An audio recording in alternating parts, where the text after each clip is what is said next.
As soon as the bell rings, all the women must hurry to put on their masks and pretend to be dolls, standing perfectly still because they are nothing more than the old man's caged toys. But that's not all. They are also forced to take part in the mother selection contest. Only the final winner is allowed to survive, while the losers are thrown into a well for a bath. What on earth is going on here? Not long ago, the old man had caught his wife cheating on him with another man. Enraged, he threw both of them into the same well. Since then, to make up for his son's lack of a mother's love, he began luring young women with false promises of high-paying jobs. Once they were deceived, his bodyguards would drug them and drag them into his private estate. Anyone who tried to escape would be sent straight to heaven. Inside the mansion, the old man forced every woman to disguise herself as a doll so that his son could choose a new mother. But no matter how hard they tried, the boy never showed interest in any of them. Then one day, the old man kidnapped a young woman named Dorothy. What he didn't know was that Dorothy was not an ordinary girl. After the old man left the room, the dolls finally removed their masks and returned to normal. Only then did Dorothy realize they were all living humans. A chubby woman explained to her that there was no use trying to escape. Every window in the mansion was sealed. Not even a mouse hole remained. The only way to survive was to win the contest. But Dorothy's arrival angered the others. The maid, who had developed a severe case of Stockholm Syndrome,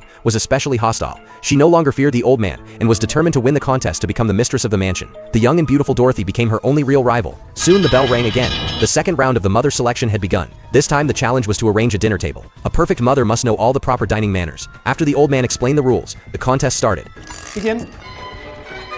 The women hurried to set the table. Dorothy, who had no idea what she was doing, copied the maid's moves, but the maid noticed and deliberately placed her utensils wrong before fixing them at the last 5 seconds. Dorothy didn't have enough time to adjust hers. When the old man inspected their work, he praised the maid for being a perfect mother and harshly criticized Dorothy. Fortunately, another contestant, the bride, made an even bigger mistake.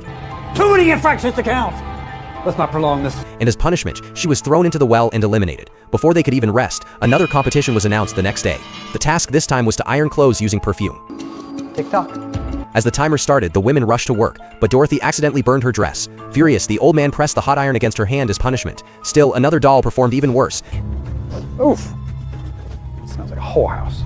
And was eliminated next. When the old man finally left, the women could remove their masks and breathe again. Tired of this horrific life, Dorothy decided to escape. Together, they crafted fake dolls to distract the old man and managed to flee the mansion. But then Dorothy insisted on saving the old man's son. Her two companions disagreed and ran away on their own. Dorothy found the boy, but it was all a trap. The old man had been listening to their every word through hidden microphones. He wanted to see who would come back for the boy. As a result, the other two women were caught and sent to heaven by the bodyguards. In the end, Dorothy was turned into a real-life doll mother, forced to live forever with the old man and his son, a twisted picture of happiness.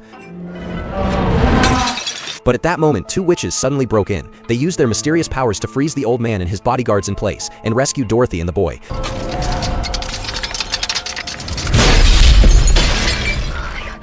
The house was set ablaze, and the villains were finally cast into hell. The boy was then sent to the Witches' Academy, where under Dorothy's care, he began a new and happy life. This story teaches us that even when trapped in despair, we must not think only of ourselves. Human greed and selfishness often lead to fates far more terrifying than death itself.